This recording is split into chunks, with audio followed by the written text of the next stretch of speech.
Bom, então, boa noite a todas e todos. Estamos aqui na aula de Números na Educação Básica do dia 12 de janeiro de 2021. E estamos hoje realizando o primeiro seminário, cujo tema é Cálculo Mental. E agora a gente vai vou passar a coordenação dos trabalhos para o grupo responsável pelos seminários. Fiquem à vontade, por favor, e muito obrigada. Obrigado, Jussara. Eu vou compartilhar a nossa apresentação aqui, e aí o Thaleson vai começar a apresentação. Aproveitando, enquanto vou compartilhar, vou aproveitar e pedir para o Léo se manifestar, se ele estiver escutando a gente, só para ver se o áudio dele está certinho, e o microfone. Vocês estão me escutando? Sim, valeu.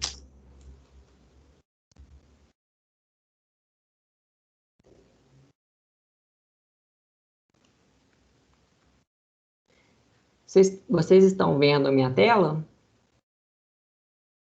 Sim, Pedro. Sim. Ah, beleza. Espera aí, só um momento, que na verdade não é isso não.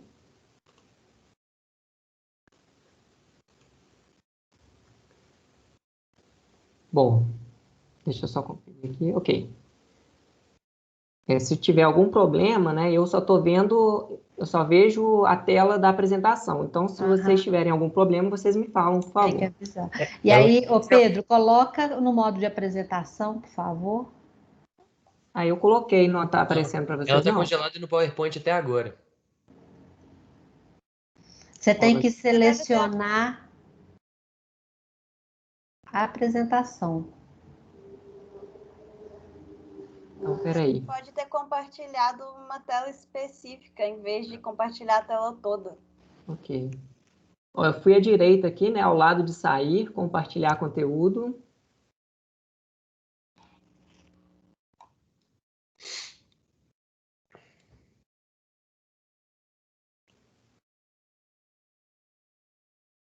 Agora rolou.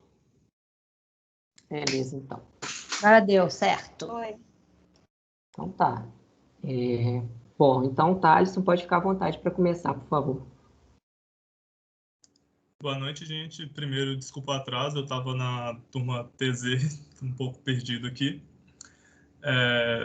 Boa noite. Nós vamos apresentar o seminário sobre o cálculo mental, e o nosso grupo é composto por Bárbara Cristina, Isadora Barbosa, Joubert, Júlia Silva, Léo, Lucas Cruz, Pedro Luquezzi e eu, Thaleson. Pode mudar isso. Bom, o que é cálculo mental? Não há um consenso entre os pesquisadores a respeito da definição de cálculo mental, né? Alguns entendem que cálculo mental é a capacidade de realizar contas rapidamente, ou a capacidade de memorização. Já outros consideram que cálculo mental como o oposto de cálculo escrito, ou seja, é qualquer cálculo que possa ser efetuado sem anotações. E este é, inclusive, o conceito de cálculo mental dado pelo dicionário enciclopédico, deixa eu ver aqui que eu não decorei o nome inteiro, não.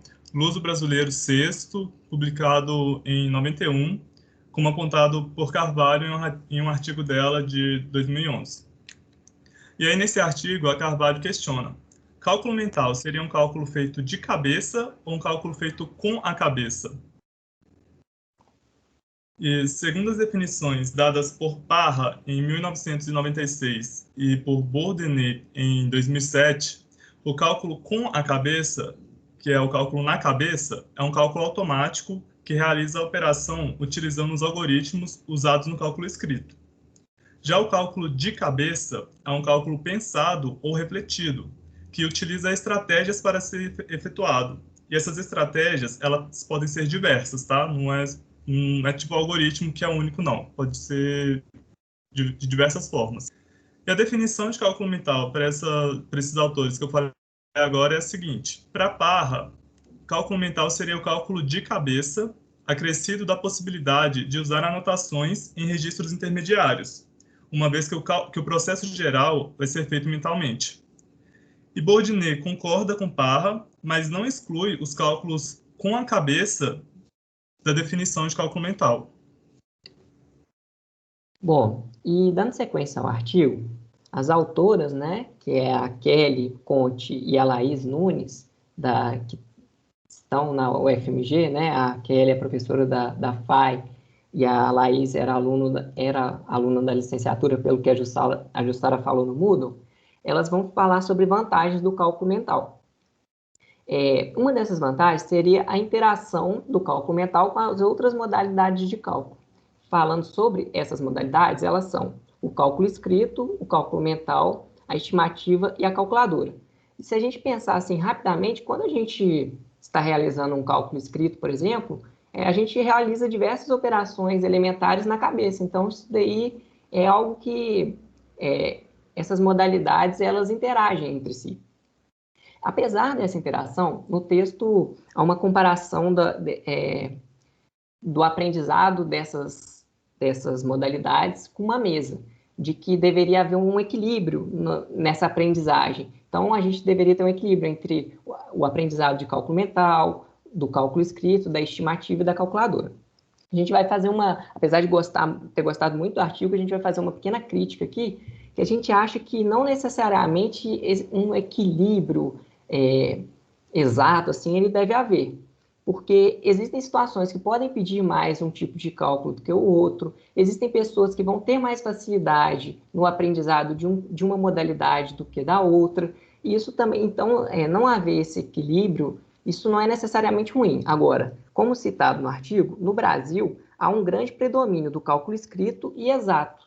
Então, e aí, sim, esse desequilíbrio muito grande, isso sim a gente vê como um problema. Bom, outra vantagem do cálculo mental é a possibilidade de antecipar e de avaliar resultados de forma aproximada. Bom, mencionando uma atividade que foi realizada no Promestre na UFMG, um dos professores falou que os alunos do ensino fundamental costumavam errar muito essa conta, 1.414 dividido por 14, quando realizada com o algoritmo tradicional. Agora vejamos. Muitos alunos costumam dizer que 1.414 dividido por 14 resulta em 11.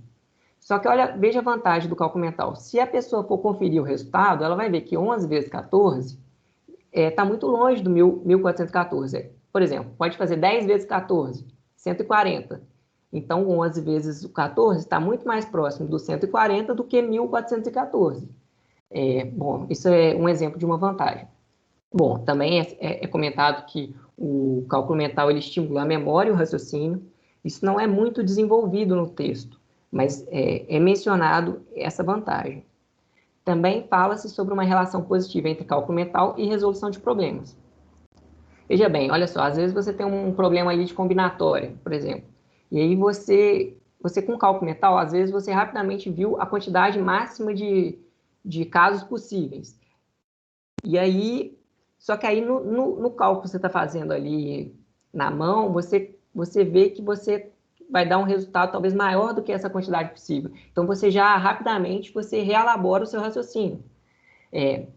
Fala-se também no artigo sobre a questão do cálculo mental estar muito presente em situações do dia a dia, no comércio, economia. A gente fala de situações, problema desse dia a dia. Questão de troco, questão de hora, por exemplo. Às vezes, quantas horas? 15 para as 2, 2h10. Então, assim, tudo bem que às vezes parece óbvio, tal, mas isso envolve cálculo mental também. O que está mais perto do 2? Esse tipo de situação. Bom, para finalizar as vantagens agora, as autoras também falam sobre...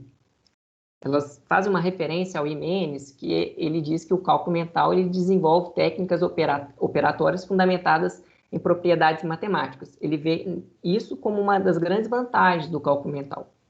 A gente vai falar um pouco mais disso em alguns slides seguintes. A gente vai dar exemplos disso.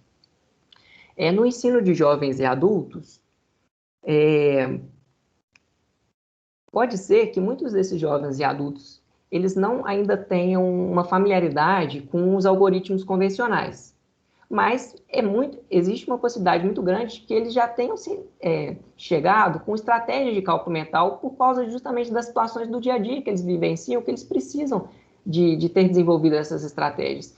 E aí isso pode ser usado a favor do ensino também, por exemplo, do ensino do cálculo com papel, com calculadora, né? Como a gente diz, como o artigo disse, e a gente endossa, né? Essas modalidades de cálculo, elas interagem entre si. Porque existe um risco também de, às vezes, um professor, uma professora, né? Pode chegar e falar assim, esquece tudo que você sabe e vamos aprender do zero agora, né? E a gente acha que isso não é interessante. Bom, também com relação ao ensino médio, uma vantagem é que, vamos pegar o Enem, que é uma prova que muitos alunos que saem do ensino médio fazem. O Enem é uma prova muito extensa e ter um bom desenvolvimento de cálculo mental pode ajudar aos alunos a resolverem as questões de forma mais rápida, ganhando tempo na prova. Concursos públicos, isso acontece também, entre outras situações. Pedro, Sim. só uma questão de ordem prática aqui. Vocês querem apresentar tudo e a gente conversa depois, ou a gente pode fazer no comentários ao longo da apresentação? O que vocês preferem? Ô, Jussara, a gente vai deixar uns questionamentos para a gente discutir no final. Nessa parte, a gente está fazendo uma parte mais positiva, e no final, quem quiser perguntar alguma questão que a gente apresentou, ou então responder, ou então pensar junto com a gente sobre os questionamentos que serão feitos. Tá bom, obrigada. Né? Eu vou convidar a Bárbara agora. Também, se alguém quiser fazer. A gente pediu lá no Moodle para responder algumas perguntas, e uma delas foram essas questões do cálculo mental. Primeiro, a gente pediu para fazer 38 mais 25 de cabeça. Então, aqui a gente escolheu alguns estudantes. O primeiro, ele fez o cálculo separando as unidades das dezenas, e nesse caso, a gente tem a decomposição decimal, e a gente usa a propriedade associativa da adição. O estudante 2, ele fez o algoritmo tradicional. Perceba que ele faz as unidades, mas ele usa o vai 1 na operação na hora de fazer as dezenas. Aí pode passar. Aí, também pedimos da divisão, que já foi citada anteriormente, do 1414 dividido por 14. Os dois estudantes que a gente pegou tiveram características similares, só que um transformou o dividendo em uma operação mais conveniente e o outro divisor. O primeiro, ele fez 1414 como 1400 mais 14. E o segundo fez o 14 como 2 vezes 7. Então, o primeiro fez a divisão de 1400 por 14, depois de 14 por 14. E o segundo fez a divisão de 1414 por 2 e depois de 707 por 7. Nisso, eles trabalharam... como é que fala? Agarrei. A decomposição dos números. Então, isso foi bom. Pode passar. E aí, na raiz, a gente já tem um problema maior, porque estimativa de raiz é mais complicado. O que a gente viu aqui foram estratégias, de forma geral, de olharem os quadrados perfeitos mais próximos e no meio deles. Uma observação que o nosso grupo reparou é que alguns alunos faziam mais comparações que outros. Por exemplo, o estudante 2 deixou só no 2,5. O estudante 1 só falou que estava no meio do 2 e 3. Teve gente lá no fórum que fez até 2,6. Aí falou que estava entre 2,6 e 2,7. Então, isso também é um alerta para nós, professores, de especificarmos exatamente como queremos, e também de ver que o cálculo mental depende do que o aluno está querendo na hora. O objetivo da pessoa fazer. Porque mas diferentes respostas pode ser legal também, Bárbara. Né? Não precisa ter uma resposta única. Né? Sim, são todas mas as eu falo assim, né? Dependendo do que você tiver com o objetivo da aula, talvez você precise ser mais específico. Não era esse o nosso caso, mas a gente viu que teve estimativas bem variadas e todas corretas, só que umas mais próximas ou não. Aí pode passar. Aí, agora a gente vai falar um pouco das abordagens, porque nós temos que deixar os alunos livres para fazer esses cálculos mentais da forma como for melhor para eles. Mas nós, como os professores, a gente tem que estimulá-los a desenvolver as estratégias que eles vão adquirir. Mas nós temos que estimulá-los a criar essa estratégia, a desenvolver o cálculo mental deles próprios. Então, aqui a gente resolveu colocar algumas abordagens possíveis. Pegando um texto que é da Espanha, como é que fala? Uma diretriz para os professores espanhóis. Eles falam de dar prioridade tanto a atividades orais quanto escritas, não preterir uma ou outra. Eles falam que, relacionado especificamente ao cálculo mental, é muito bom fazer atividades em grupo, porque aí os alunos podem discutir entre si e aprender entre si novas estratégias, sem que a gente tente colocar uma forma específica, porque isso pode acabar acontecendo, porque a gente tem muito conhecimento. Então, deixar os alunos discutir entre si é melhor para eles se desenvolverem nesse aspecto. Aí também a gente tem algumas resoluções de problemas, né? Umas atividades e tal específicas, como a gente vai ver agora nos próximos slides. E também a gente tem que dar abertura para as experiências dos alunos em sala. Se algum aluno fez alguma conta que você pensou, não sei como fez, deixa ele explicar, deixa ele falar. A gente, como professor, inclusive foi por isso que a gente analisou as coisas anteriores, a gente tem que entender o que o aluno está fazendo e saber os diversos tipos de cálculo mental. Então, você precisa deixar o aluno explicar também. Aí, a seguir, pode passar, a gente tem umas atividadezinhas que estavam no artigo que a gente olhou. A primeira é de você fazer a comparação de números, de maior, menor ou igual, mas sem fazer o cálculo no papel. Você tem que fazer na sua cabeça e fazer essa comparação. Aí, próximo. Esse outro é bem legal, eu achei muito interativo, que você faz 2 roletas com números, aí o aluno vai girar as 2, aí vão sair 2 números.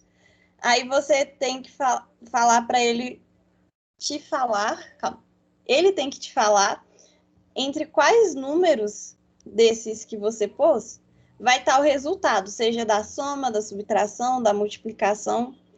E aí essa é uma atividade bem legal. Pode passar. E essa daqui é para você conferir os resultados. Você já dá as respostas para os alunos, algumas certas, outras não, e ele tem que te falar se está certo ou não, sem escrever a conta à mão. Então, essa é uma outra técnica. E aqui a gente achou interessante colocar, porque depois, se a gente puder disponibilizar para vocês, que esse daqui é de Buenos Aires. Eles têm os trabalhos de cálculo mental mais ou menos por série. Então, na primeira série, o aluno deveria conseguir fazer de cabeça mais ou menos as somas que vão dar em 10 e depois utilizando os múltiplos, né? Tipo 100, e saber arredondar os valores com referência tendo 10. Na segunda série, eles vão aprender isso só que com a subtração. Então, eles já vão saber a adição, a subtração sem desses arredondamentos. Na terceira série, eles já aumentam para 4 dígitos e também algumas comparações de maior, menor e começa as multiplicações. Pode passar. Aí, na quarta e na quinta série, também já começa a entrar as frações e aí a gente também já começa a não necessariamente ter o número 10 ou 100 de base. Assim, vai ser a base dos números, né? Mas cada um já vai estar conseguindo desenvolver a própria estratégia em si. Pode passar. E aí, na sexta e na sétima série, além das frações, a gente também vai ter as porcentagens. E aqui eu falei resumidamente, mas nesse texto que depois a gente deve disponibilizar para vocês, tem especificado mais ou menos como, assim, o que pode ser trabalhado que não vai estar... que vai ser bom para o aluno, né? Ai, acabou.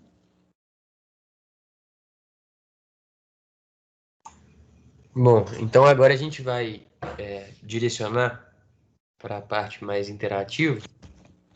A gente queria primeiro apresentar os questionamentos que a gente fez, que a gente gostaria de debater. E aí, depois que a gente apresentar, são 4 questionamentos que a gente vai levantar, aí a gente abre para quem quiser responder os nossos questionamentos, para quem quiser propor algum outro questionamento. Enfim, aí a gente organiza com aquele esquema de erguer a mão mesmo e vai fazer. Mas, bom, o primeiro questionamento que a gente faz, ele parte de um trecho do artigo que fala que o cálculo mental está presente nos livros didáticos de uma forma geral, né? Existem, esse tema, ele está presente nos livros, ele é valorizado nos livros, não só nos livros, mas em documentos da educação brasileira no geral. Só que a gente sabe que assim, na prática, ele não é tão valorizado quanto a gente gostaria que fosse. E aí a gente, discutindo um pouco sobre esse ponto, eu acho que vale também pensar o inverso. Se ele não tivesse nos livros, por exemplo, mas tivesse muito presente na formação dos professores, né? Será que a gente teria mais cálculo mental na sala? Será que a gente teria menos? Então a gente queria trazer essa discussão assim da relevância de ambas as frentes, né? Que o professor depende na sala tanto da formação dele quanto do livro e do plano que ele tem que seguir.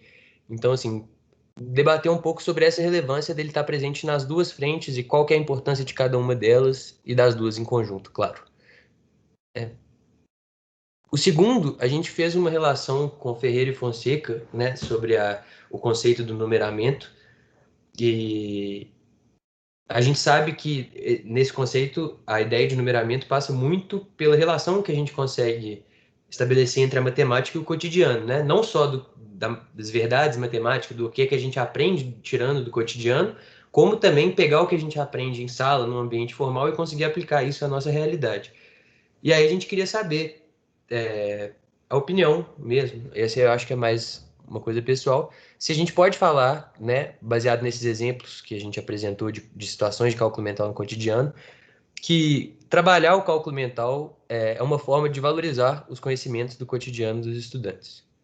E a gente dá esse destaque para a EJA, né, principalmente, que nem o Pedro apresentou, nessas situações em que a pessoa, ao longo da vida dela, vai adquirindo estratégias e técnicas de cálculo mental e, como ele disse, às vezes quando a gente chega no ambiente formal, isso é desvalorizado, né? Então a gente queria saber de vocês se vocês consideram também que isso é um tipo de valorização.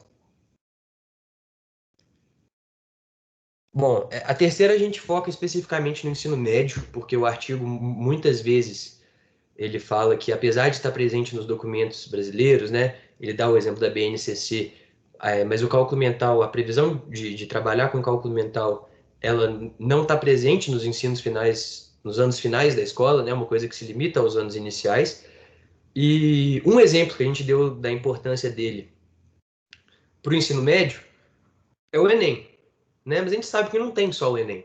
A gente sabe que tem estudante que vai fazer o ensino médio e vai prestar um concurso, ou ele vai fazer um ensino técnico, ou ele vai ir direto para o mercado, né? Ele vai trabalhar, ele não vai prestar vestibular nenhum. Então existem Vai os mais viver, diversos. né, Léo? Hã? Vai viver na É, vida, né? Tem banco, tem supermercado, tem exato, não só se olhar a desenvolver hora, né? profissionalmente, né? Sim, isso. Mas assim, que existem outros objetivos, né? Que nem a Jussara disse, que é interessante a pessoa ter a habilidade, o domínio, não dá nem pra falar em habilidade, mas o domínio, assim, dessas técnicas, né? E aí a gente queria saber, assim, de que forma a gente consegue levar esse cálculo mental para as séries finais da escola, né? Pensando nesse leque amplo de objetivos que as pessoas têm.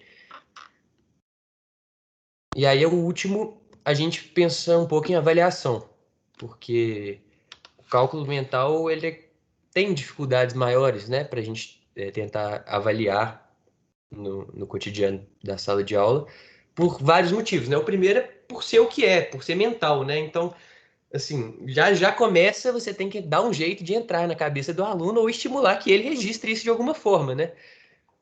E, além disso, na grande maioria das situações, né, quando você não está avaliando diretamente o cálculo mental, ele é uma mera ferramenta, né? Ele não vai ser o objeto de avaliação e ele pode ser avaliado ali também. Então, a gente levanta nesse tópico, em relação às avaliações tradicionais, né, diagnóstica, sumativo, formativo, pensar um pouco em qual desses caminhos faz mais sentido em avaliar, né? Será que dá para estabelecer, que nem em provas regulares, né, metas, nota, média, não sei o quê? Ou será que tem mais a ver com uma avaliação processual, cotidiana, né? E outra, tem que avaliar o que que o aluno já traz também, né? Quais as habilidades ele já traz sem ter aprendido na escola. Então, com esse debate todo, a gente queria questionar a importância de conseguir, do professor conseguir traçar um caminho pedagógico que seja não só possível de desenvolver essas habilidades, mas também de conseguir avaliar como elas estão sendo desenvolvidas. Eu acho que esse foi o último, né? Isso. Aí a gente deixa esses, resumidamente, os 4 questionamentos que a gente fez aí à direita e abre, se alguém quiser, tiver mais algum outro tópico de discussão, ou quiser responder os questionamentos, agora é com vocês.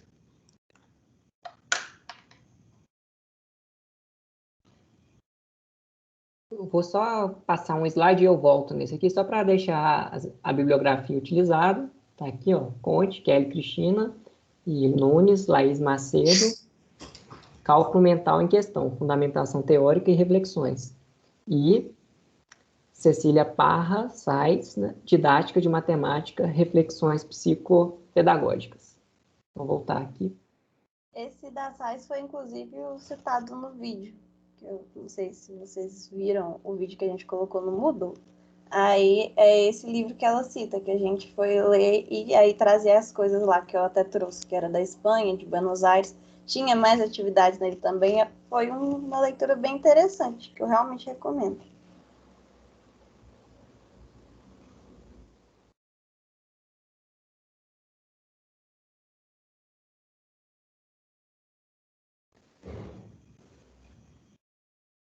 Bom, aí estamos abertos a perguntas da própria Jussara, dos nossos colegas.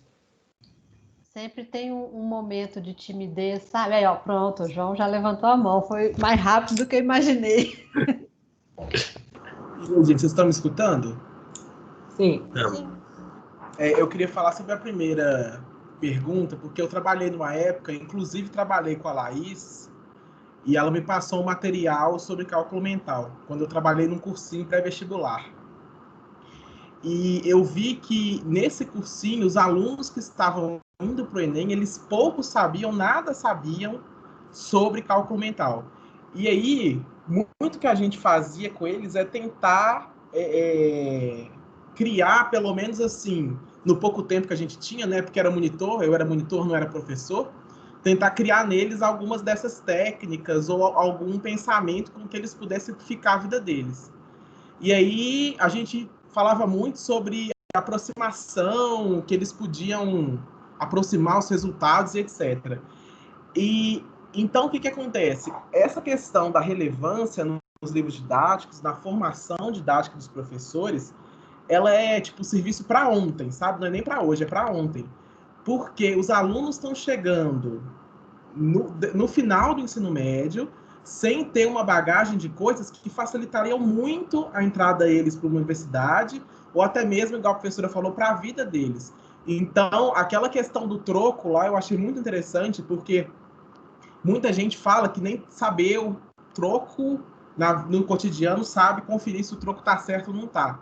Então, assim, acho crucial e de extrema relevância esse conteúdo não só no ensino fundamental, como no médio também.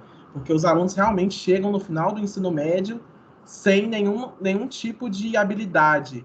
Eu até comentei numa questão lá, que quando tem zero, sem estar na casa das unidades, é uma confusão generalizada. Quando tem número com vírgula, quando tem decimal, é uma confusão generalizada. E isso para aluno do ensino médio. Então é muito importante ter essa percepção de como os algoritmos e como as contas são feitas, né? Como são elaboradas. Então eu acho muito relevante e muito importante e serviço para ontem. É isso. Obrigado, João. Acho que a Júlia agora levantou a mão. Gente, só um momento aqui, é que eu não estou conseguindo ver nada. Eu não sei, eu mantenho esse slide, como que eu faço?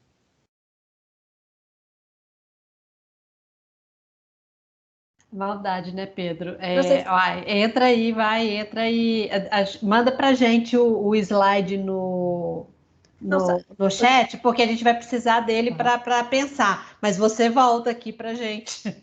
Você não está vendo. Eu posso deixar ele, Sara, aí tipo assim, eu vou pedir para meus colegas de grupo organizarem a discussão, quando eu não estou vendo as mãos levantadas, eu deixo aberto e aí vocês organizam, por favor. Pode ser. Ô, Pedro, se você quiser copiar o texto, esse texto desse slide aí, e mandar no chat, eu acho que serve também. Isso que eu ia falar, eu posso tirar uma foto disso aqui, e aí a gente pode fechar a apresentação que dá para ver todo mundo. Ah, por favor, então. beleza. Vou tirar a foto, então.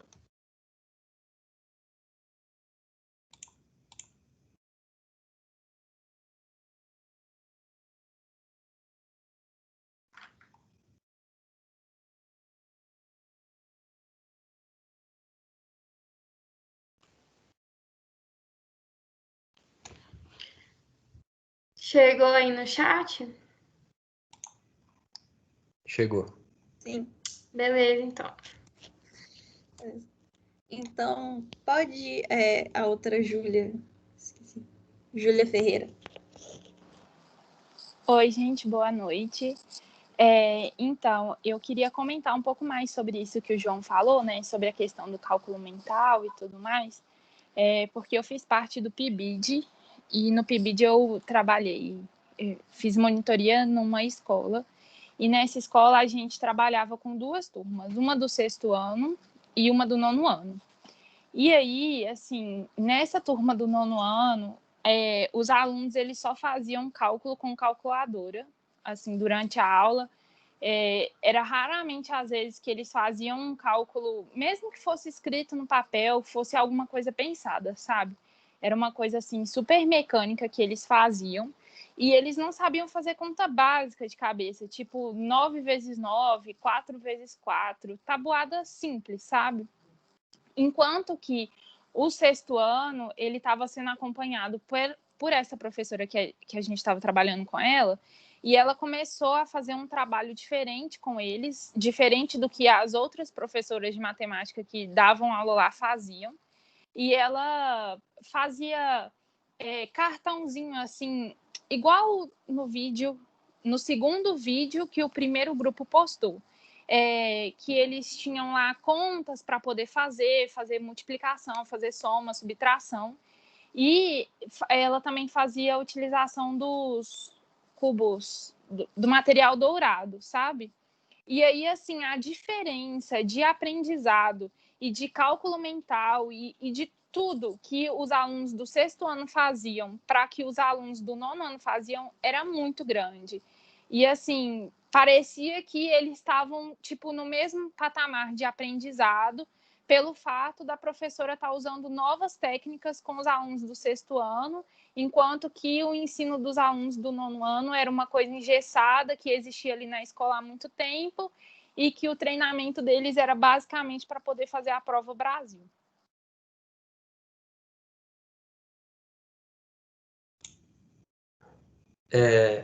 Antes só de passar para o próximo, só fazer opa, fiz errado aqui. Um comentário sobre isso, assim, que eu acho que esses 2 levantamentos de experiências mesmo, né, de ver que, no geral, é claro que essa turma que a Júlia destacou é uma exceção, mas que, assim, que no geral isso não está presente, relacionar isso com esse tópico desse jeito, assim, será que, por que que isso não foi trabalhado, né? Eu acho que tá no livro, assim, o que o documento fala, tá no livro didático, agora vai estar na BNCC. Por qual motivo os alunos têm essa defasagem? Claro, não foi trabalhado, mas por que motivo isso não foi trabalhado? Assim, eu acho que é um tópico que é legal da gente relacionar com essas experiências.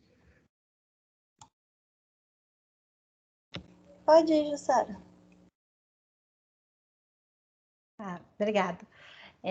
Obrigada, Júlia Ferreira, pelo exemplo, porque você vê a comparação óbvia aí, né, bem clara entre 2 situações onde os alunos tiveram um contato com experiências diferentes e tem uma produtividade, um resultado diferente, né, afinal de contas. E eu queria fazer um acréscimo à fala do João Marcos, bem ligada àquela questão de por que não trabalhar nos anos finais da educação fundamental e no ensino médio, né, com o cálculo mental. O cálculo mental pode ajudar, inclusive, na hora de fazer uma prova em larga escala, né? Fazer um Enem ou uma outra prova assim, porque dá ao aluno a possibilidade de checar as contas que ele está fazendo para ver se aquilo ali é plausível ou não, o resultado que ele achou à mão, por exemplo. Fazer estimativas, né? Para ele avaliar como ele está, o cálculo que ele fez ali, né? E a gente fica muito preso a essa ideia de que o que vale, o que é, né, o que vale, afinal de contas, matematicamente, é o cálculo formal naquele algoritmo convencional que a gente já discutiu na semana passada. Esses cálculos, o cálculo mental e outras estratégias de cálculo, né, usando também lápis e papel, eles são tão corretos, eles podem ser tão corretos quanto outros, né, quanto o convencional, para chegar no resultado correto, né? E a gente ter essas diversas possibilidades só acrescenta nas habilidades que os alunos têm para conseguir fazer essas contas. E a Júlia Ferreira deu um exemplo ótimo aí para a gente, né, dessa situação. É isso. Vai lá, Lucas. E, gente, e também falando sobre o que a Júlia falou, é bom a gente pensar também que enquanto que a gente tem aí 2 pontos. Enquanto a gente tinha uma turma do 6º ano que já estava começando bem, né? Se a gente pode dizer assim, né? A gente tinha um 9º ano que estava indo para o ensino médio e iria começar o ensino médio começando mal, se a gente pode dizer assim também, sabe? No sentido de cálculo numérico. Então, é importante a gente pensar também como é que a gente faz, né? A gente trabalha com o pessoal do 9º ano do mesmo jeito que a gente trabalha com o pessoal do 6º, porque ele já, né? No caso, dentro desse exemplo aí, porque eles já estão despreparados, que a gente vê que o pessoal do 6º ano sabe tanto quanto, ou mais, que o pessoal do 9º ano. A gente trabalha do mesmo jeito, mas aí o pessoal do 9º ano daqui a pouco vai dar vendo função, vai dar vendo matérias mais... Vai dar vendo matérias diferentes e vai cair novamente, né, nesse problema do currículo que acaba não abrindo espaço para trabalhar o cálculo mental no ensino médio. Então a gente vai trabalhar, a gente vai engatinhar também com o pessoal do 9º ano. Esse é um questionamento que eu me faço também quando a gente estava vendo essa questão do cálculo numérico, justamente por causa disso. Se o problema já está aí, como é que a gente busca traçar? A gente pode resolver desde o começo, mas e quem já está na frente e ainda não dominou certas habilidades? Como é que a gente faz esse andamento? É diferente? É igual? Ô, Lucas, se der andamento do jeito tradicional, vai resolver alguma coisa? Será que não era hora de dar uma parada, assim, olha, vamos recuperar o tempo perdido, digamos assim, e o tempo que você perde ali, perde entre aspas, você vai ganhar lá na frente. Eu acho isso. Eu escrevi isso outro dia. Eu acho que o momento da gente trabalhar com problemas que os alunos se manifestem é a hora que ele aparece para a gente. Desculpa furar a fila aí. Tranquilo, agora sou eu. Porque vocês comentando aí, eu lembrei também de um aspecto muito importante do cálculo mental que a gente discutiu, acho que foi até a Isadora que trouxe, que ele traz a confiança do aluno na matemática. Então, às vezes, por exemplo, na questão dos vestibulares, especificamente, a pessoa, mesmo fazendo algum cálculo mental, se ela é um pouco mais fraca nesse aspecto, ela já não vai ter a confiança de fazer. E ela vai conferir todos os cálculos na mão e vai demorar muito mais tempo. Na questão do desenvolvimento do aluno ao longo da escola, isso também faz muita diferença. Porque o aluno que faz o cálculo mental, parece que ele ganha uma certa confiança de que ele está fazendo certo e de que ele está entendendo a matemática. ele consegue acertar os exercícios, assim, se ele fizer tudo certinho, ele vai acertar o resultado dos cálculos em si de forma mais fácil.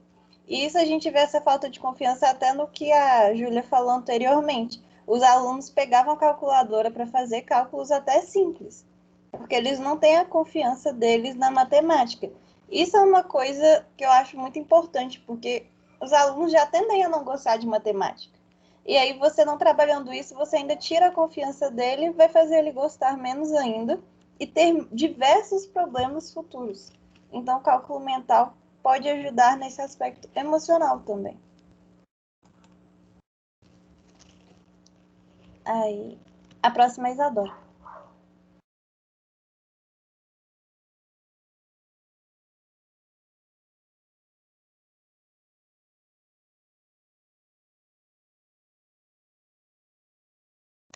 Eu acho que é o Pedro agora, não? É porque a Isadora tá com a mão levantada, mas ela baixou, não sei se ela desistiu. Não sei se eu falei em cima dela. Pode falar, Isadora.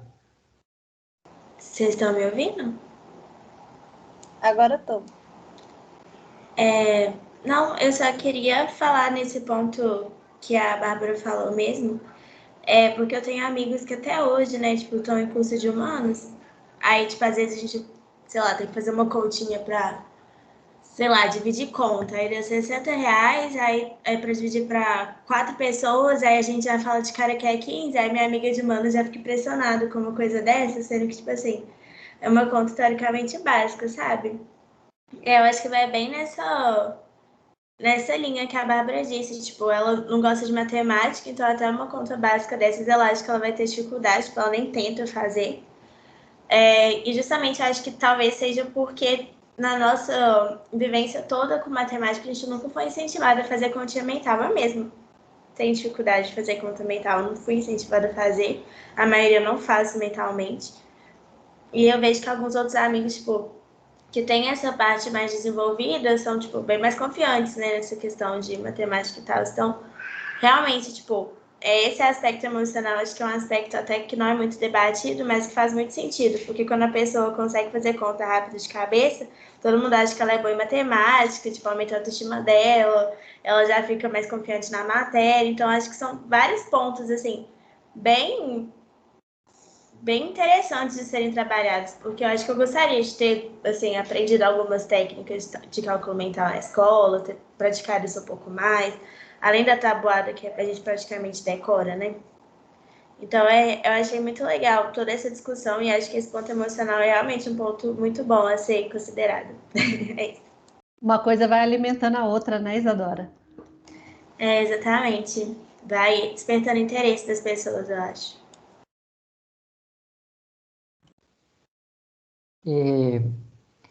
Bom, o que eu vou falar tem a ver assim, com o que está sendo discutido, que é sobre essa... Por que talvez a gente não trabalhe também, além da questão da formação dos professores e tudo mais, uma questão que a gente levantou no nosso grupo. Às vezes, professores associarem o cálculo mental à cola, por exemplo. Às vezes, você está fazendo uma prova e você não deixou um passo ali, aí o professor, como é que você fez isso? Se você não colocou escrito, é porque você não sabe, ou porque você colou do seu colega, né? Então, já é essa desconfiança. Então, isso já é um desestímulo para a aluna, para o aluno trabalhar o seu cálculo mental. Porque vamos pensar assim, às vezes, se você não tem um pensamento mais amplo e tal, você vai pensar assim, eu estou desenvolvendo esse raciocínio aqui, além de não ser valorizado, eu ainda sou penalizado por isso. Uma outra questão que eu acho que está ligada ao pouco incentivo ao cálculo mental, é essa ideia que a gente tem de decoreba. Às vezes achar que cálculo mental é decoreba. Só que pelo que a gente viu no texto e também no vídeo que a gente colocou, né? Quem não assistiu, o vídeo é bem rapidinho, é bem interessante, assim. E a ideia é que a memorização, ela não está... Com os exercícios, com a prática, também com a intervenção dos professores, os alunos eles podem entender o que eles estão fazendo. Aquilo, aí daí a diferença entre memorizar, às vezes você já entendeu, e aí você, como você pratica isso, isso ficou automático para você, mas não quer dizer que você não entende. É diferente do decoreba mesmo, que aí é você não... você realmente saber o resultado de algo, mas sem entender como que você chegou ali. Mas isso daí é papel dos professores também, fazer essa diferenciação e trabalhar com a memorização e não com decoreba, né?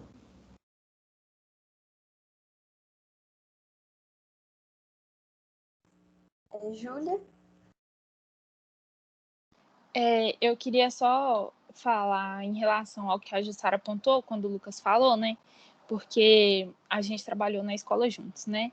E aí, a professora, no 9º ano, ela até tentou, assim, começar esse movimento de trazer a matéria de uma forma mais simplificada e até mesmo da mesma forma que ela estava dando no 6º ano.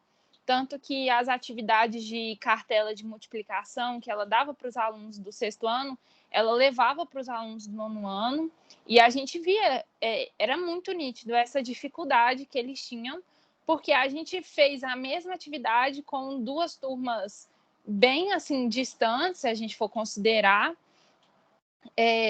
só que também existe aquela questão que foi também colocado em uma dos artigos sobre as pressões, né? As pressões existentes em torno da educação. Então, assim, às vezes, mesmo que o professor queira fazer esse movimento de não, eu vou pegar essa turma e eu vou parar essa turma aqui nesse momento, porque eu estou vendo que eles não vão conseguir avançar se eu não retroceder algumas coisas. Só que aí, se a gente pegar toda a instituição, toda a cobrança que tem, as preparações para as provas que dão dinheiro para as escolas e tudo mais, essas pressões elas também dificultam que a gente ensine, né? Porque você quer ensinar de uma forma diferente e aí a instituição que você está, ela é muito convencional, é muito tradicional, você não pode sair da sua caixinha ali que eles propuseram, ou então você não pode parar a matéria e voltar porque você tem que avançar com a matéria porque ela vai cair na prova e a pontuação nessa prova é importante para a escola.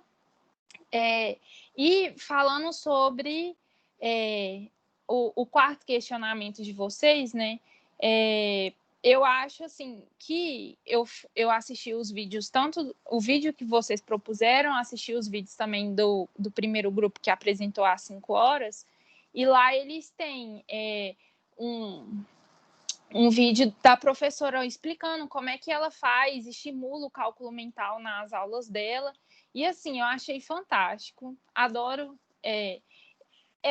essa busca por novas formas de ensinar, né? Porque assim, o que a gente vê quando a gente está ali dando uma monitoria numa sala de aula é que ninguém pensa igual, assim, mesmo que os raciocínios sejam parecidos, não é igual.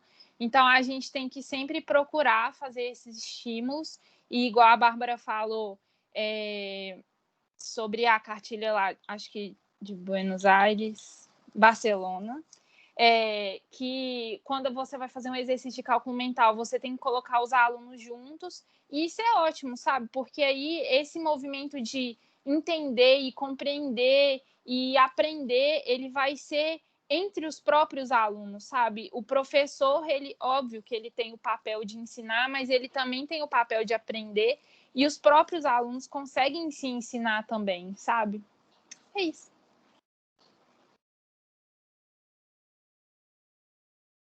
Isadora? Algumas pessoas falaram um pouco sobre a confiança que essa pessoa tem ao operar os números, uma vez tendo bem consolidadas as habilidades com cálculo mental. Isso também diz muito sobre as habilidades que o cálculo mental ele fornece para a pessoa de identificar se os resultados são plausíveis, de estimar se aqueles resultados que ele obteve, eles são condizentes com a realidade, são condizentes com o que era esperado daquela situação. Então, a gente também tem essa outra ideia que o cálculo mental, ele traz muito essa possibilidade da gente de reconhecer os resultados que a gente obteve e identificar se são resultados esperados para esse problema. E um outro ponto é sobre as colas, né? Que o cálculo mental é muito difícil de se avaliar o cálculo mental, principalmente quando ele não está sendo objeto da avaliação, ele é só um mecanismo para que essa avaliação seja feita.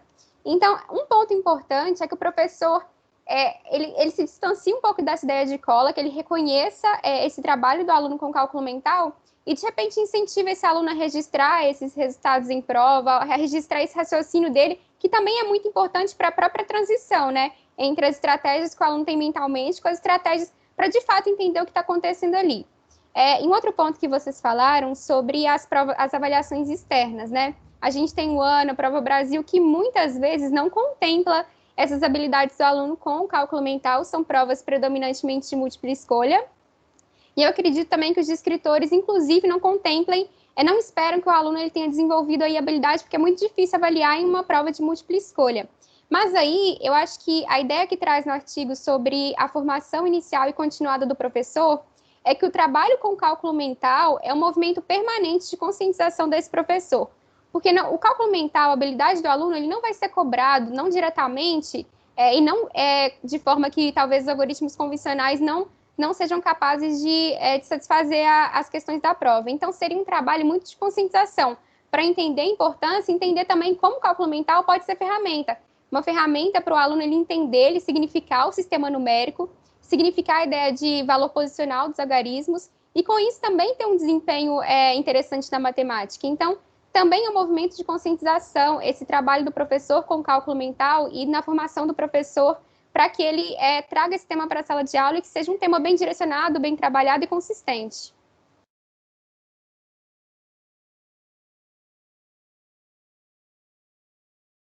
Pode ir, Jussara.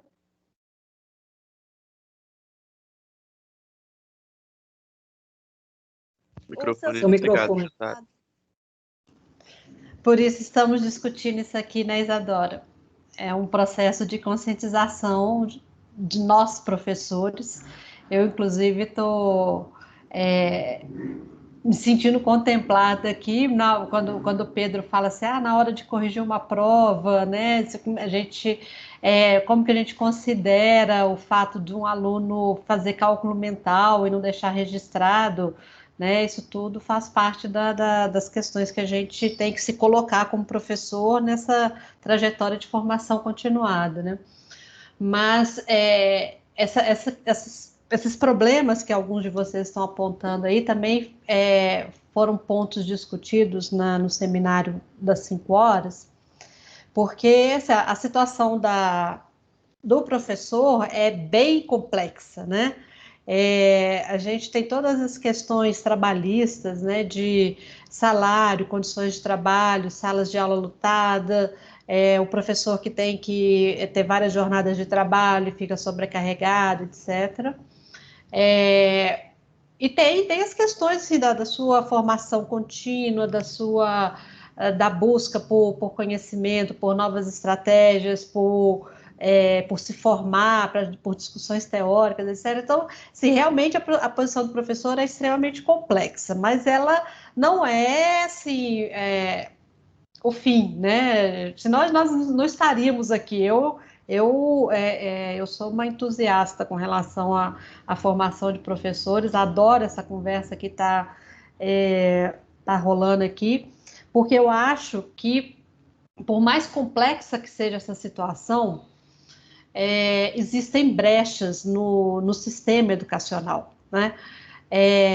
Às vezes a gente olha assim num todo, temos a impressão de que não posso fazer nada, estou de mãos atadas, eu tenho que seguir um cronograma, eu tenho que satisfazer os quesitos lá da prova X, mas a gente consegue observar no sistema como um todo, algumas brechas, algumas lacunas que a gente pode usar para fazer alguma coisa diferente, né?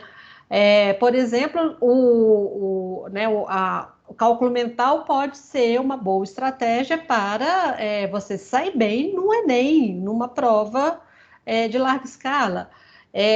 O cronograma está lá, né, tem que cumprir tal cronograma, com tal data, etc, etc. Mas o professor tem uma certa flexibilidade ali, ele pode usar, sei lá, menos aula para cumprir o cronograma, né? Assim, ó, já que o que vale é expor o conteúdo, eu vou falar rapidamente aqui, tudo blá, blá, blá, blá, fala rápido, agora nós vamos educar matematicamente nas nas aulas restantes, né? Então, tipo assim, o cronograma foi cumprido, né?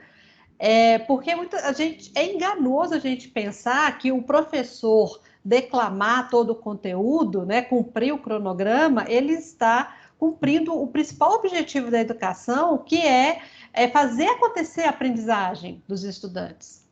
Né? E às vezes a gente se presta a um trabalho burocrático e deixa de lado o principal propósito nosso como professor, que é educar os estudantes. Né, que é alfabetizá-los matematicamente, de tal forma que eles consigam viver, né, usando a matemática como uma ferramenta, como um instrumento de poder, porque, afinal de contas, quem não sabe matemática na nossa sociedade é, de alguma forma, excluído. Né? E aí a gente, professor, cumpre o cronograma, mas o que a gente está fazendo com o aluno por satisfazer essa questão burocrática?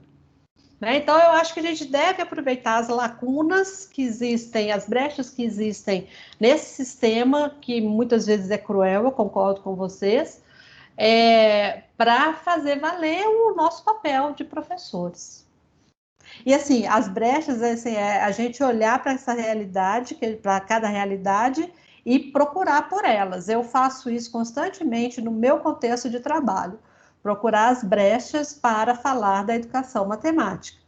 Né? Como essa aqui é uma brecha, a disciplina optativa que eu dou sobre modelagem na educação matemática é uma brecha. Né? Porque ali a gente tem um sistema que tem outros valores que são mais enfatizados, né? Mas eu vou procurando nesse sistema brechas para discutir essas questões que são, no meu ponto de vista, fundamentais para a formação do professor de matemática. E é isso que nos alimenta, eu acho. É isso. E uma coisa, Jussara, que essa reflexão assim me trouxe é que não necessariamente o trabalho, né, e a valorização do cálculo mental acontece só em atividades pensadas num plano, né, vamos trabalhar cálculo mental, mas tem uma coisa muito de postura, assim, de comportamento, né, também, sei lá, você se depara, assim, em algum momento com um aluno fazendo a conta de um jeito diferente e que talvez não vá dar certo sempre, né? Tem alguma especificidade ali daquela situação que deu certo. Quantas vezes eu já ouvi, né? Ouvi professores, ou até eu mesmo, provavelmente, em alguma situação que eu estava como professor, falei, isso não vai dar certo sempre. Eu poderia ter, né? Eu poderia ter virado e falado, nossa, que curioso, que legal, né? E nessa situação aqui, o que você faria? E aí, né, você explica como você está pensando, né? E aí, em vez de eu falar com ele, isso não vai dar certo sempre, eu poderia ter virado e falado, e nessa situação aqui, o que você faria? E aí ele poderia tentar fazer a mesma coisa e aprender por ele mesmo que não daria certo sempre, né? Então, assim, apesar de, claro, ser relevante ter esse trabalho específico, voltado, planejado, é uma coisa que passa muito pelo cotidiano, né? Que nem se falou, pelas brechas pequenas mesmo, assim, do dia a dia, da sala de aula que a gente vai levando e que só de ter esse trabalho aqui, né, na formação de professores que a gente está fazendo, a gente já tem atenção chamada para esse lado. Porque não é uma coisa que a gente faz por não valorizar o cálculo mental, ou que os professores fazem, mas sim, é uma coisa tão pequena, assim, né, que a gente nem para pensar sobre isso, que a gente pode estar desestimulando algum aluno de fazer alguma coisa do jeito que a gente reage. A gente tem que pensar que cálculo mental ou outras estratégias não são valorizadas na escola, na educação formal, mas elas não são proibidas. E cabe a nós levar isso para lá, ué.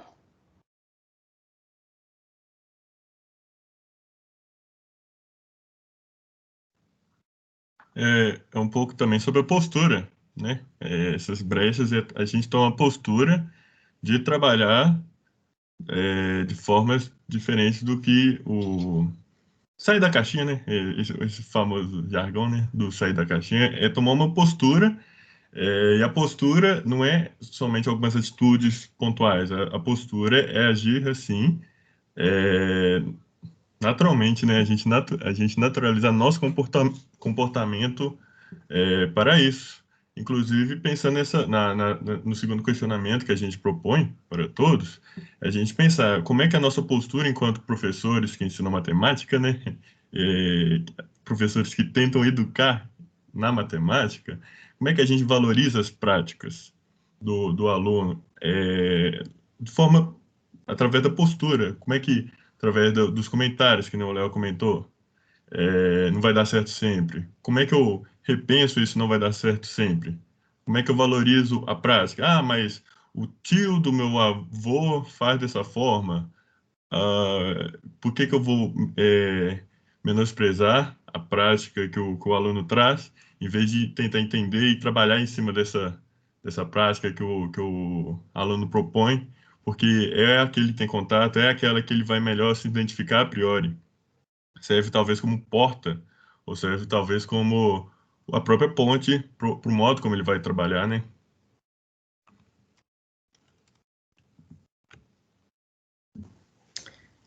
Falando um pouco sobre a questão da avaliação e tudo mais, eu penso muito que a gente tem uma obsessão muito grande com a escrita, né? Eu acho que principalmente na matemática. Então, a gente abre pouco campo para discutir, para debater, para conversar, assim, sabe? E aí tudo tem que estar no quadro, tudo tem que estar no papel.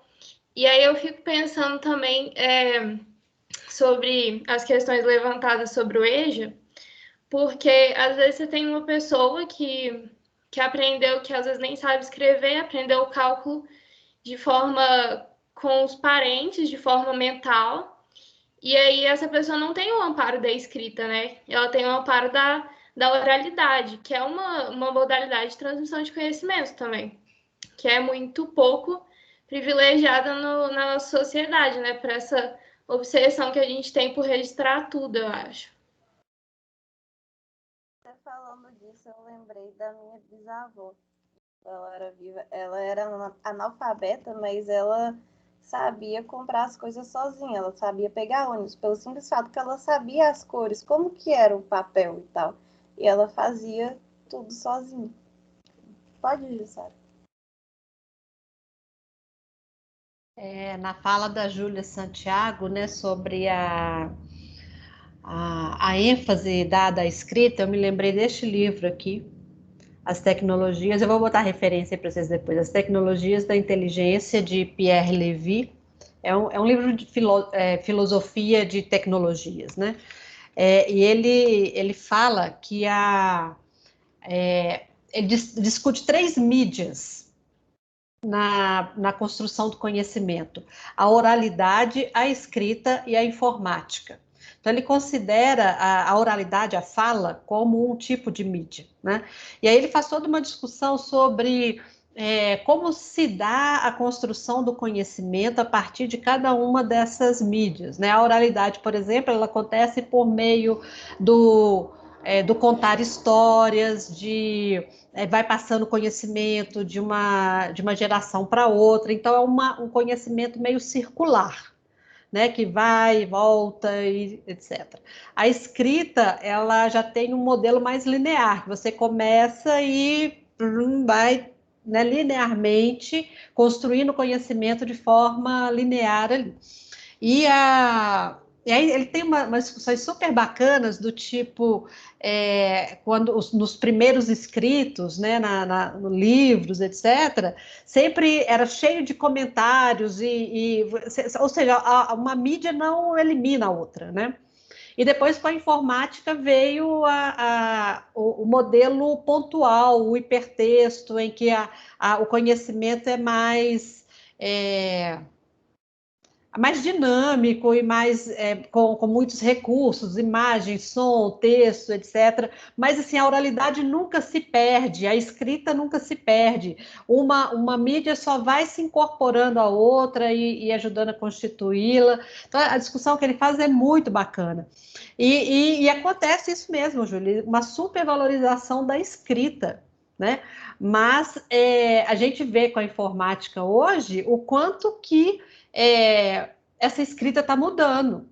Né? A gente olha, por exemplo, o grupo de WhatsApp, né? O quanto de áudio que existe, né? A escrita e os simbolinhos. Outro dia, eu participando de uma conversa no grupo da minha família, todo mundo assim, e sorrisinho, não sei o que tal. Aí eu busquei uma foto de um hieroglifo egípcio e colei lá no grupo, porque eu me senti assim, no Egito Antigo, com aquelas imagens assim, né? Mas é isso, são as mídias que a gente tem à disposição que nos ajudam a construir o conhecimento. E aqui o fato de a gente estar discutindo o cálculo mental, ele nos remete novamente à oralidade. Né? E é uma oralidade ressignificada, porque ela pode ser usada junto com a escrita, junto com a calculadora, junto com o computador, junto com a internet. A gente pensa junto com isso tudo. É igual aqui, eu, por exemplo, estou aqui conversando com vocês, eu tenho livro, o meu celular com calculadora e tudo que tem nele, lápis e papel, 2 computadores, e tá tudo aqui, a água, eu morrendo de medo de entornar água no computador e tal. E sim, sou eu, isso aqui, eu não sou só isso aqui, não. Eu sou isso tudo que está aqui ao meu redor para trabalhar comigo na aula. É isso que me ajuda a construir o conhecimento, né? E principalmente vocês, porque o ser humano não constrói conhecimento sozinho, né? O ser humano isolado, né? Como é que ele constrói algum conhecimento, mas é diferente, né? A gente aqui, eu tenho certeza que cada um vai sair dessa aula completamente diferente do que entrou, por causa das discussões que a gente está fazendo aqui. Né? Então,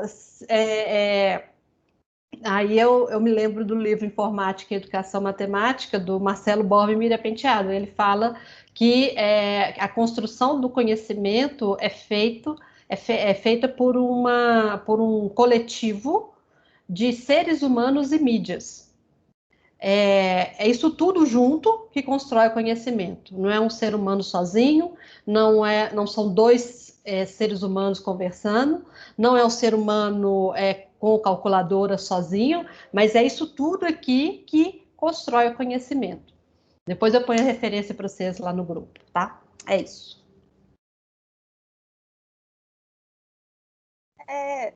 Só não mudando de assunto exatamente, mas de foco, que a gente estava falando antes das avaliações também, né?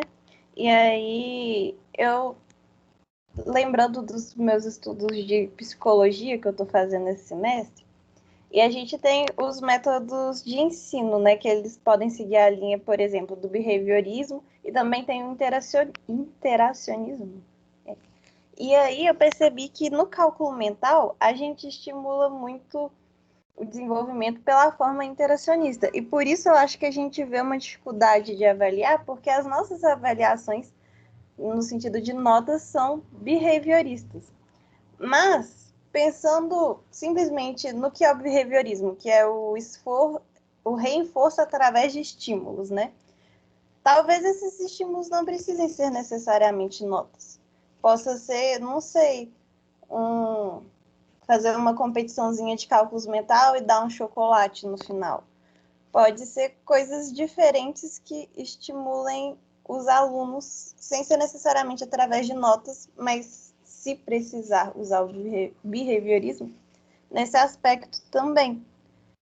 E tem a autoestima, né? Que alguém falou, não sei se foi Isadora. Foi eu mesmo. Quem falou? Foi você, Bárbara. Que é maior estímulo do que a autoestima? Sim, pois é. Aí eu estava pensando que talvez essa dificuldade seja porque a gente tenha que cruzar essas 2 linhas de pensamentos diferentes, mas que também tem como estimular os alunos sem ser só pela nota, só lembrando. Pode ir, Kelvin. Eu vou ligar minha câmera também. Dá para me ver aí? Tá tudo escuro, mas acho que eu apareço. Citando uma outra matéria, já tendo isso interdisciplinar, eu estou fazendo didática da licenciatura de manhã Se eu estiver falando alguma coisa errada aqui, alguém souber, por favor, me corrija. E a gente está trabalhando essa coisa de diferentes escolas que trabalham diferentes abordagens no ensino, diferentes pedagogias, e aí elas valorizam conteúdos diferentes, têm metodologias diferentes, jeitos de trabalhar diferentes, a escola é vista de um modo diferente. Então, por exemplo, a gente tem a tradicionalista e a tecnicista, que está mais ligado a isso que a gente está falando bastante aqui. Mas tem a humanista e a sociopolítica, que trabalha bem diferente, e ela valoriza essa independência dos alunos em trabalhar meio que sozinhos no seu desenvolvimento, e que vai nessa linha de tipo desenvolver esse cálculo mental, que é eles, porque tem uma certa individualidade nisso, porque cada um vai ter o seu jeito de desenvolver o algoritmo, de ir aprendendo no seu ritmo, porque, né, o cálculo mental vai estar na cabeça da pessoa, então cada um vai ser diferente. Então vai ter essa coisa de deixar eles desenvolverem sozinhos e ter menos interferência da gente nesse aprendizado. Então, eu acho que essa parte, até eu queria falar aqui que a minha ideia também de cálculo mental, até antes de toda essa discussão, era mais próxima da de que é o oposto ao escrito. Que, tipo, eu não podia escrever para ser mental. Se eu escrevesse, já não era mental para mim. Então, tipo, isso aqui também foi bem elucidativo quanto a isso, porque agora deu para ver, ampliar isso. E acho que é muito importante, porque não posso simplesmente privar alguém de fazer uma coisa que vai auxiliar ela. Porque eu acho que o cálculo mental tem um pouco de deficiência de não ser tão preciso e muito fácil de errar, se você não tem nada registrado. Então, acho que isso, sabe, aprimorou essa definição que tinham para mim. Então, eu gostei bastante disso.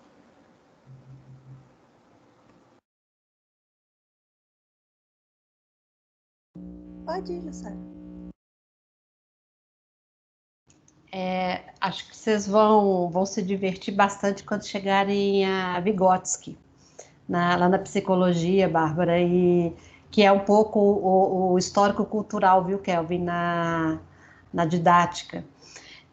Embora a gente o cálculo mental aconteça, né, na mente de cada um, o que acontece aqui depende muito do que está acontecendo nas interações, porque no Vygotsky, né, por isso eu me lembrei dele, acontece uma transformação interna no indivíduo, a visão dele, né, a teoria do Vygotsky. Acontece uma transformação interna no indivíduo a partir da sua relação social. Por isso é histórico-social. Né? Então, é imprescindível essa interação social, a discussão. O Vygotsky vai usar muito a questão da linguagem, né? Pensamento e linguagem, a maneira como a gente... a linguagem e o pensamento se desenvolvem mutuamente, então a gente, para desenvolver o pensamento, a gente precisa falar, e para desenvolver a fala, a gente precisa pensar, que é a questão da dialética. Tá? Então, todas essas discussões teóricas mais atuais, elas são bem mais sociais, são bem mais culturais, é importante ter a participação de mais pessoas de grupos, enfim, né, de grupos culturais, de grupos sociais, para fazer a educação, enfim, tá? Segundo esses teóricos. Então, às vezes, essas outras teorias mais antigas, elas ajudam a explicar situações, algumas situações específicas, tal, mas à medida que por exemplo, as escolas foram ficando mais diversificadas do ponto de vista do público, né? Que a gente agora tem pessoas de diversos contextos sociais, culturais na escola, e aí essas teorias educacionais mais recentes, elas ajudam a dar conta melhor dessa diversidade.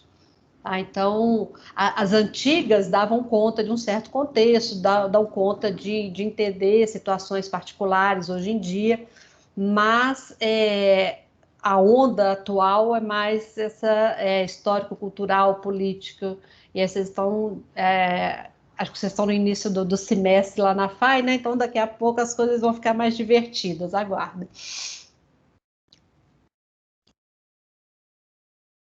Vai lá, Pedro. falando em interação em cultura, uma discussão rápida que ocorreu no nosso grupo foi que uma pessoa, né, não sei quem foi, eu não vou falar, se quiser se manifesta, falou assim, ó, eu tenho facilidade de fazer uma conta mentalmente, só que na hora que eu estou numa situação de que eu vou pegar um troco, aí eu travo, eu demoro mais para conseguir ver, tá certo ou não tá, né? Só um comentário, assim.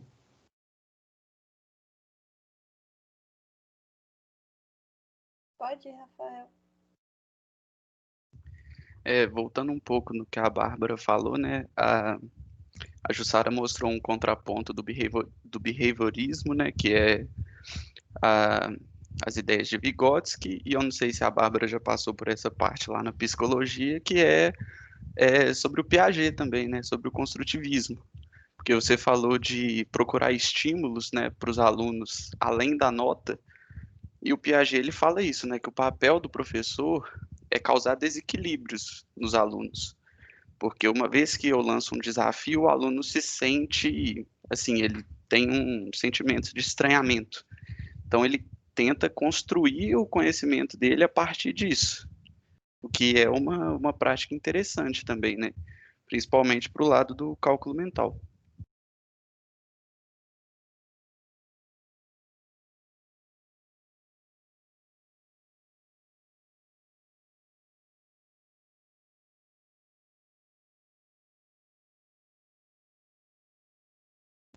Bom, se não tem ninguém na fila, eu vou lá de novo, sobre avaliação. Eu não sei se a gente tem, bom, talvez nos anos iniciais, talvez seja necessário, sim, de ter uma avaliação especificamente para o cálculo mental. Né? Eu acho que o cálculo mental faz parte dessas habilidades de cálculo, né, durante todos os anos. Talvez nos anos iniciais, sim, seja necessário fazer esse tipo de avaliação específica, mas eu me sinto contemplada se o cálculo mental passar a fazer parte do contexto da sala de aula de matemática para ajudar em outros tipos de cálculos e não ser especificamente ponto de avaliação, tá? E outra coisa também, né? A avaliação nossa é muito sempre pensada em prova, né? Será que é só isso que avalia, né? Então, eu acho que a gente pode desestabilizar essas certezas, né? Sobre avaliação é prova, o professor tem que cumprir o cronograma, etc., né? Porque essas certezas, elas às vezes nos impedem de experimentar coisas que podem ser bem mais produtivas. E uma consideração, a avaliação nos anos iniciais do ensino fundamental, ela também é muito importante para você reconhecer as habilidades que o estudante já tem com o cálculo mental. E a partir desse reconhecimento, você mobilizar aí algumas outras estratégias, desenvolver atividades para esse estudante ele diversificar as estratégias. Depois dos anos iniciais do fundamental, eu acho que seria interessante, mais do que avaliar para critério de progressão, seria promover atividades de critério formativo. Então, um estudante, e aí voltando um pouco para a oralidade, que seja capaz de expor as estratégias que ele utilizou para chegar a determinado cálculo. E trazer um pouco isso também para dentro de determinados conteúdos que já estão previstos. Então, a gente tem conteúdo de raízes, por exemplo. É interessante que a gente peça para esse estudante ele estimar e justificar e apresentar as estratégias oralmente, ou dividido em grupos, enfim, que ele utilizou para, por exemplo, identificar se raiz de 7 está entre quais intervalos na reta real. Então, acho que a gente também pode trazer isso muito para alguns assuntos que já são previstos em sala de aula, mas não para uma avaliação, não para critério de progressão, mas para critério formativo, que seria muito importante no ensino básico.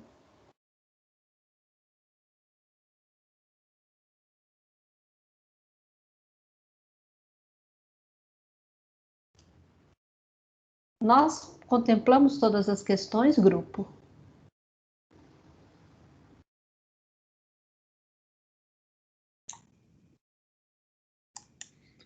Acho que a gente só não falou assim especificamente do EJA, né?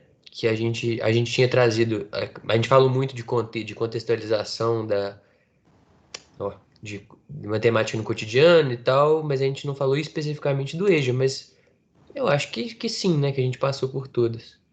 Ensino médio, avaliação, presença nos livros e formação de professores e na vida cotidiana.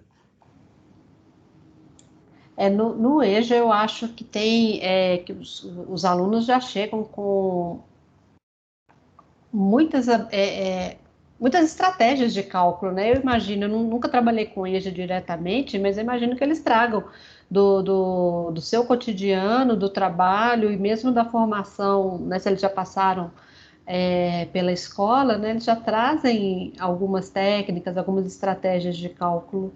Tem alguém aqui que trabalha com a EJA para falar mais para a gente, por favor?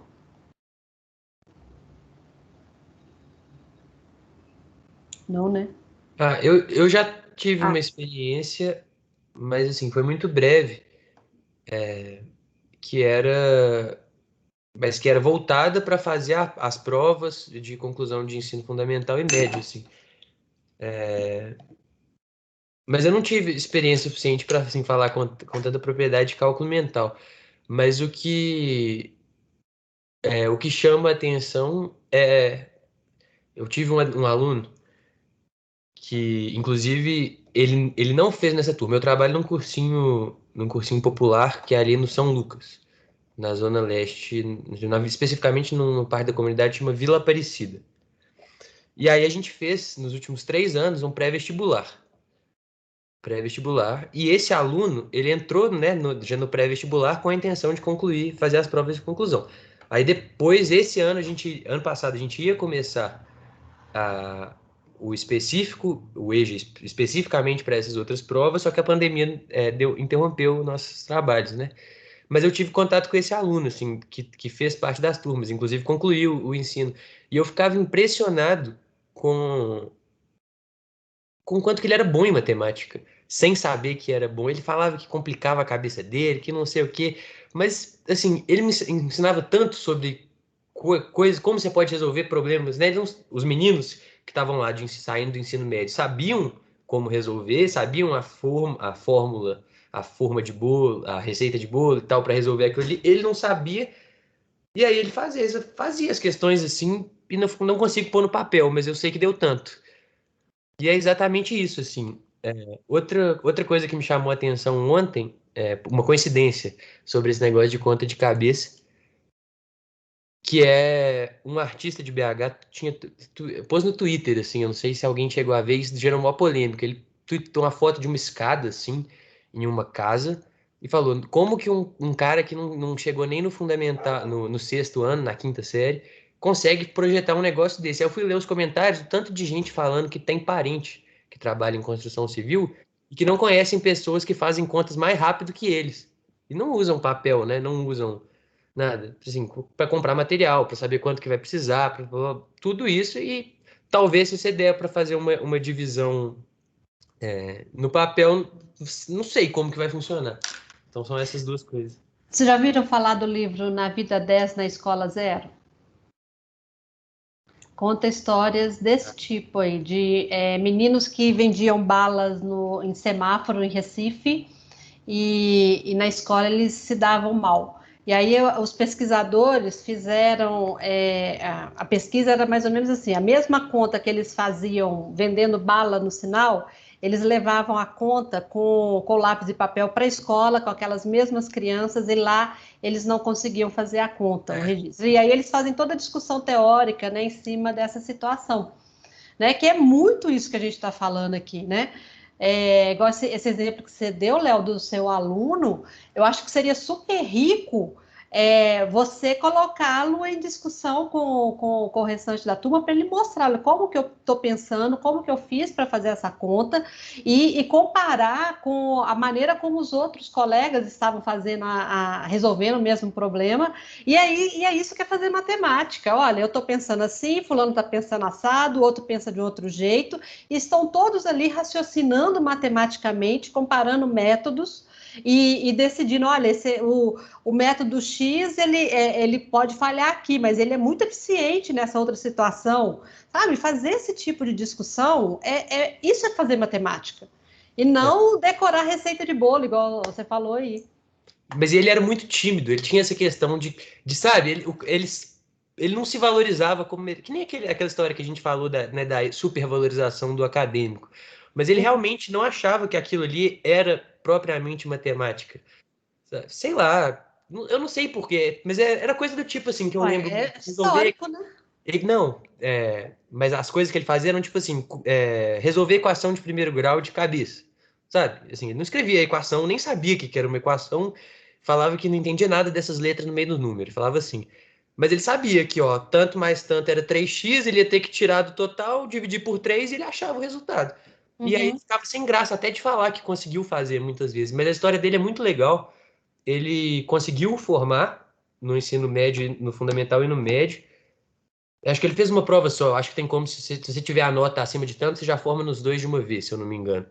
E aí, assim, ele ficou tão tocado assim, pelo projeto que ele... Hoje, quem organiza o projeto é um movimento social. Eu não milito no movimento social, mas são eles que fazem a organização. Ele hoje é militante do movimento e ele quebrou as paredes da casa dele para casa, uma casa simples na comunidade, quebrou a parede que dividia a sala dele no meio, criou uma sala de aula e falou, gente, vamos fazer aqui dentro, que sendo mais perto, todo mundo vai vir.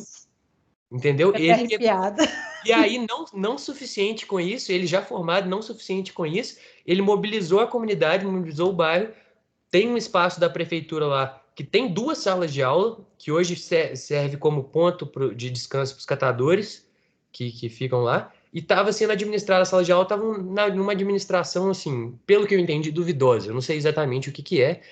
Eles se mobilizaram, ganharam o direito de usar o espaço e hoje a gente tem 2 salas de aula. É isso, gente. Um exemplo claro das brechas que eu falei aí. A pessoa, né? E quando você junta com um grupo e a coisa vai sendo construída, né? E timidez a gente resolve esse. Olha só que bonita aqui a nossa sala hoje, né? Um tanto de vídeo aberto. Aos poucos a timidez vai sendo quebrada e as pessoas vão aparecendo, né? Sem forçar a barra. Isso a gente se vira. Mas assim. Só o fato dele perceber que o conhecimento dele está sendo valorizado naquele espaço formal de educação, isso vai fazendo quebrar o preconceito, a timidez, né? E se ele, muitas vezes o aluno não tem coragem de mostrar o seu jeito de pensar, porque ele sabe que aquele jeito não é valorizado na escola. E quando a gente passa a valorizar, passa a acolher, valorizar não significa, muito bem, tá certo, vamos para outro. Não. Como é que você pensou? Explica pra gente, vamos comparar, olha, tem esse outro jeito, sabe? É colocar na roda de conversa aquela maneira ali, né? E sem taxar assim, ó, é certo ou errado, né? Colocar em debate, né? E isso ajuda, inclusive, para flexibilizar a concepção de matemática das pessoas, né? Que acham que é aquela coisa neutra, absoluta, né? No pedestal acima de todos, etc. E na hora que você coloca a matemática na roda para ser conversada, os alunos passam a perceber essa disciplina como parte da vida, né? De igual para igual com todo mundo, né? Nossa, gente, isso é muito importante a gente ter essa mudança de divisão e ter essa abertura para trabalhar com outras coisas e principalmente valorizar o conhecimento dos estudantes. É primordial isso. Muito bom, gente. Vocês trouxeram exemplos maravilhosos. Obrigada por isso. Grupo, eu tô tomando palco, vai lá.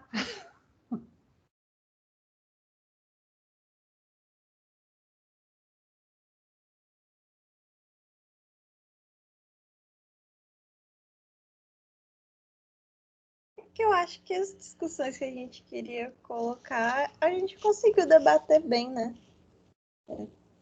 Mas eu lembrei aqui que saiu hoje aquele resultado da Coronavac, né? Da eficácia.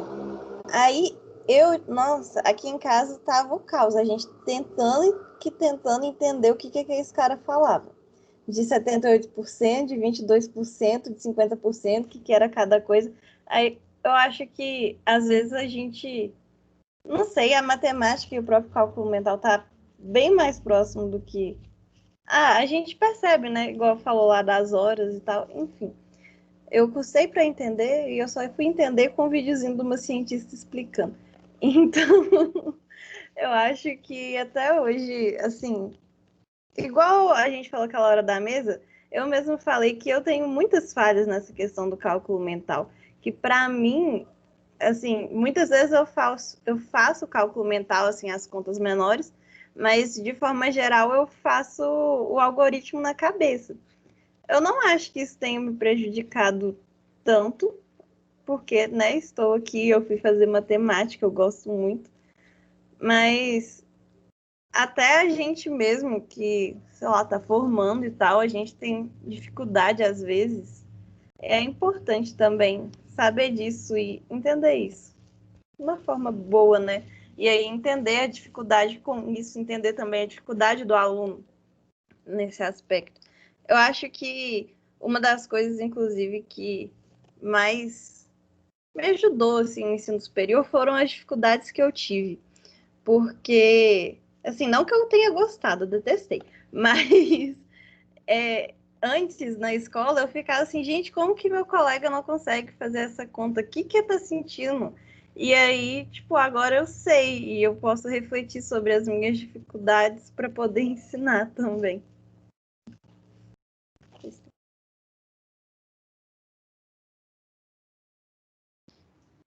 Vocês querem fazer algum fechamento, grupo?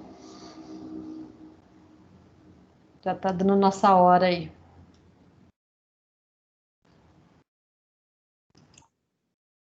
Bom, acho que é isso, né? Tudo que a gente tinha para falar. Acho que a gente até passou. Foi muito bom. Obrigado a todo mundo. E é isso.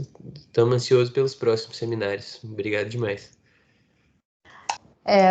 Os dois grupos se colocaram a régua lá em cima, né? Então a responsabilidade nos outros grupos aí tá grande agora. Muito bom, gente. Obrigada. Muito rica a discussão. Valeu. Oi, Jussara, a outra aula ficou gravada? Sim, sim. Mas só que ainda não está no YouTube. Justamente eu não ficar comparando e vir aqui nervosa. É bom. Eu também faria isso. Mas tá gravada e até amanhã eu coloco lá no YouTube, mas você consegue ver o vídeo, ele fica salvo no chat. Tá? Se a ansiedade for muito, você ainda já pode ver hoje no chat mesmo. Mas amanhã eu ponho no YouTube. Jussara, só não agradecer o pessoal aí também, né? Não é nem da nossa turma, mas super participou aí com a gente, super construtivo aí. Obrigado, galera. Ajudaram demais também na discussão. A ideia é essa, gente. Quanto mais misturado, melhor. A gente é uma turma só, discutindo um assunto só, que é extremamente importante para a formação de professores. Podemos fechar, então? Valeu, turma. Parabéns, grupo. Obrigada a todos, hein? Tchauzinho para vocês. Fiquem de olho lá na programação nossa, tá bom? Boa noite, tchau. Obrigada. Obrigada, gente. Boa noite. Boa noite.